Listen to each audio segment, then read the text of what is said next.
Assalamualaikum warahmatullahi wabarakatuh. Nama saya Dini Setiana Ramadhani dengan NIM 20221011031126. Di sini saya akan menjelaskan tentang pedoman pemidanaan menurut Undang-Undang Nomor 1 Tahun 2023. Kitab Undang-Undang Hukum Pidana baru yang terdiri dari 2 buku, 37 bab, 64 pasal, dan 345 halaman ini membawa berbagai pembaruan hukum pidana material. Di antara pembaruan hukum tersebut, salah satunya yang paling penting yaitu mengenai ketentuan pedoman pemidanaan yang dirumuskan pada pasal 53 sampai 56 KUHP baru. Perumusan pedoman pemidanaan dalam KUHP baru ini dimaksudkan sebagai fungsi pengendali atau kontrol atau pengarah sekaligus memberikan dasar atau landasan filosofis, rasionalitas, motivasi, dan justifikasi pemidanaan.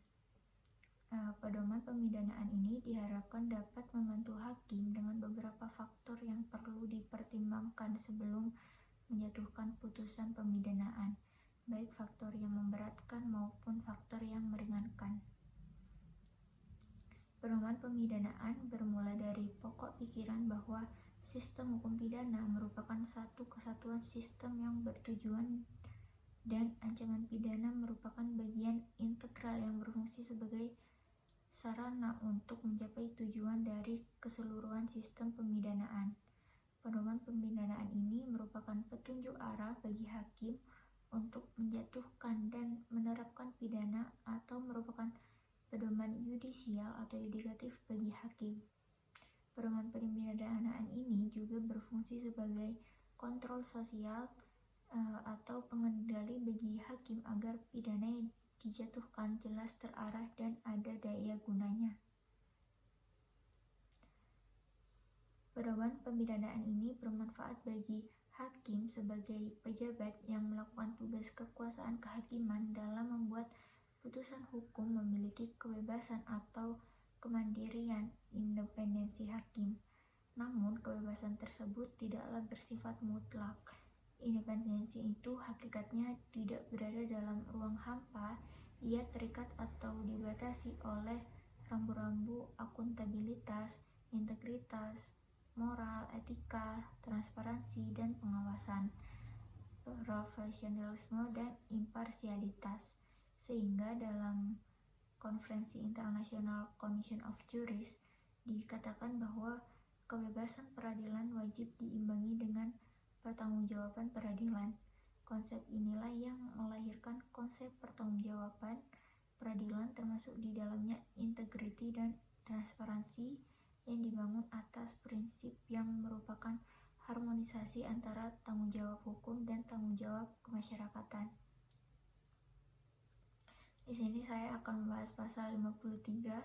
Pasal 53 Undang-Undang Kekuasaan Kehakiman pada pokoknya menegaskan bahwa dalam memeriksa dan memutus perkara, hakim bertanggung jawab atas penetapan dan putusan yang dibuatnya. Penetapan dan putusan tersebut harus memuat pertimbangan hukum hakim yang didasarkan pada alasan dan dasar hukum yang tepat dan benar. Berdasarkan hal itu, maka dalam konteks peradilan pidana diperlukan suatu pedoman pemidanaan yang akan memberikan dasar, alasan, atau pertimbangan yang tepat dan benar bagi hakim dalam membuat setiap putusan hukum pidananya. Secara konkret, pedoman pemidanaan diatur dalam paragraf 2 bagian 1 bab 3 tentang pemidanaan, pidana, dan tindakan.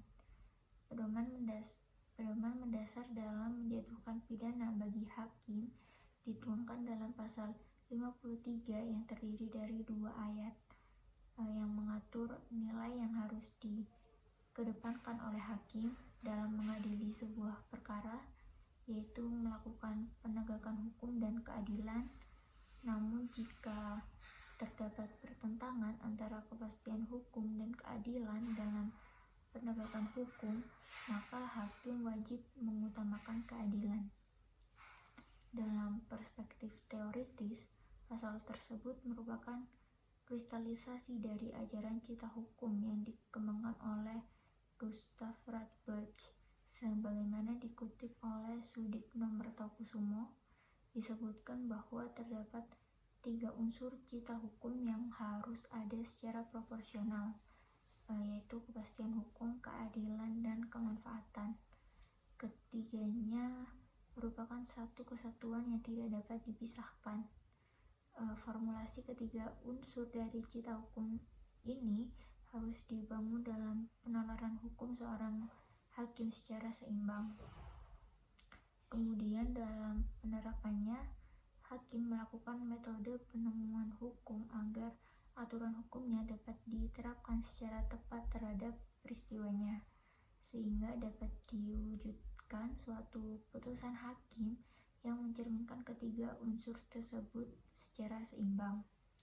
Namun persoalannya saat praktiknya tidak menutup kemungkinan hakim menghadapi situasi munculnya konflik pertentangan antara ketiga unsur tersebut.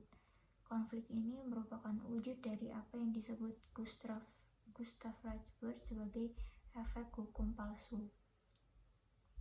Ketika pertentangan antara unsur itu dihadapi oleh hakim, berlakulah apa yang Gustav Radbert ungkapkan sebagai formula terakhirnya, yaitu pertama-tama bahwa konflik keadilan dan kepastian hukum benar-benar tidak dapat diselesaikan, sehingga memungkinkan hanya prioritas bersyarat. Kedua, bahwa prioritas bersyarat ini beroperasi dalam mendukung kepastian hukum.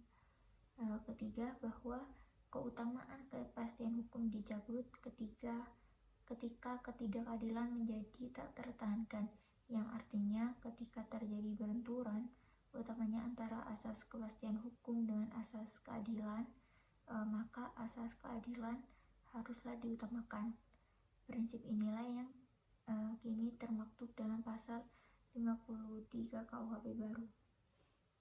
Pasal 54 selanjutnya, dasar dari pertimbangan pemidanaan diatur pada pasal 54 ayat 1 KUHP baru.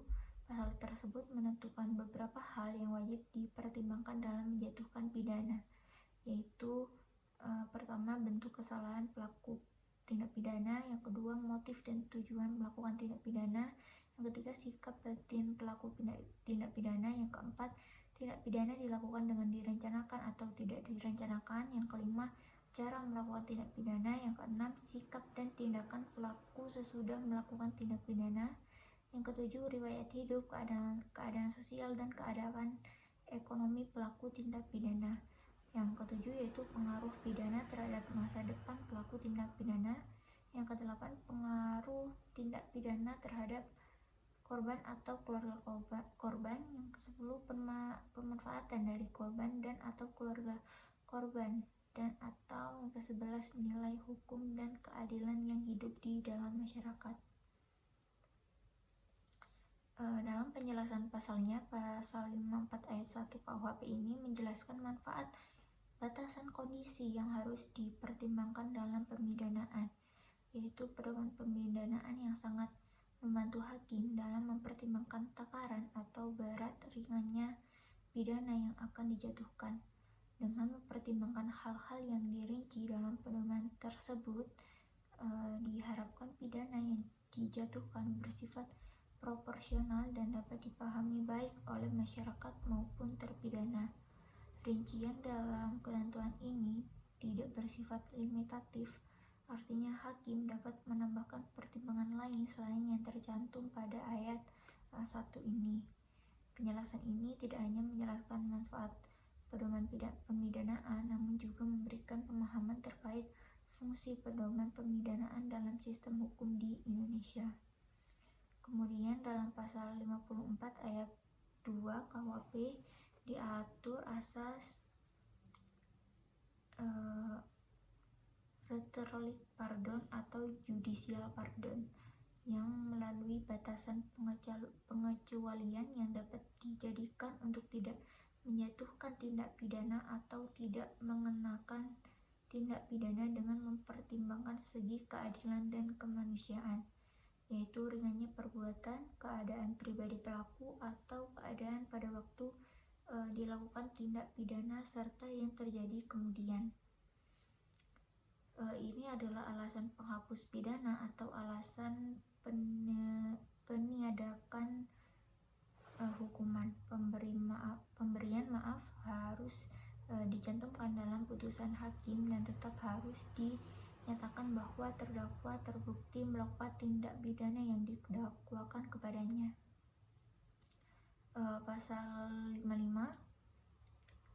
pada pasal 55 ini memberikan jaminan bahwa retro-leg pardon yang diatur dalam KUHP baru serta merta gugur jika diketahui dengan sengaja menyebabkan terjadinya keadaan yang dapat menjadi alasan peniadaan pidana.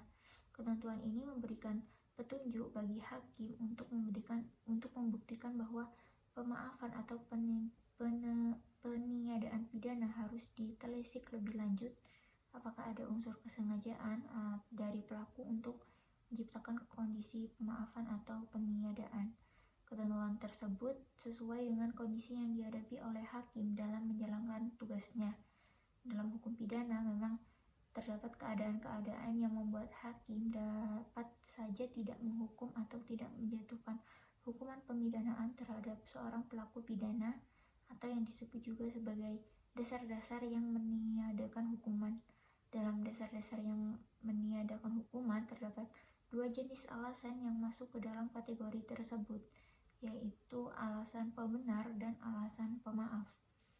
Alasan pembenar dan alasan pemaaf ini merupakan alasan penghapus pidana, yaitu alasan-alasan yang menyebabkan seseorang tidak dijatuhi pidana atau dijatuhi hukuman oleh hakim.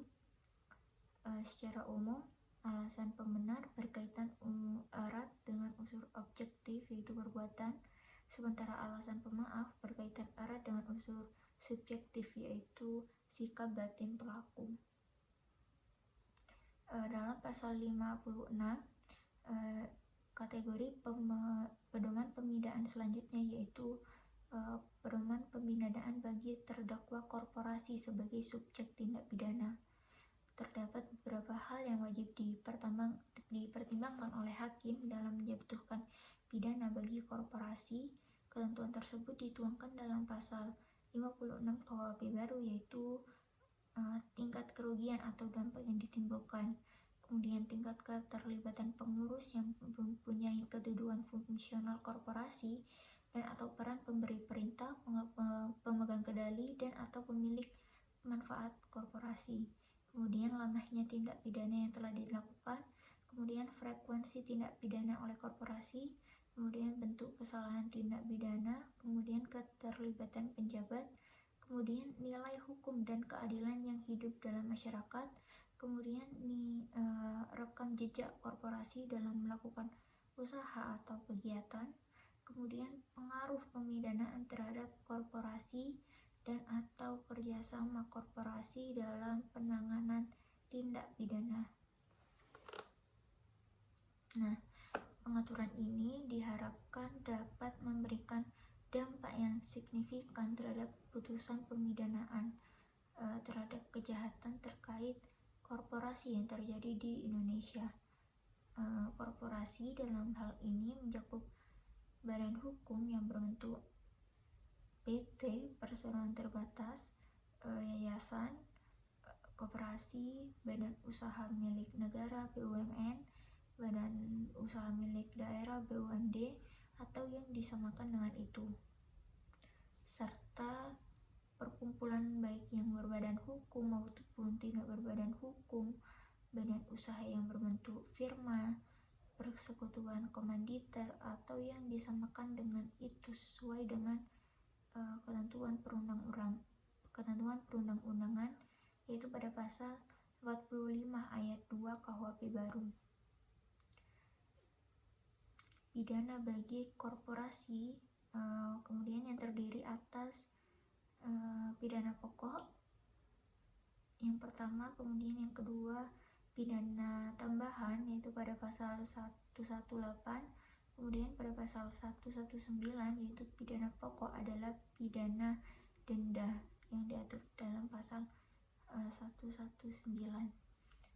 Sekian dari saya untuk materi pedoman pemidanaan menurut Undang-Undang Nomor 1 Tahun 2023. Saya akhiri. Wassalamualaikum warahmatullahi wabarakatuh.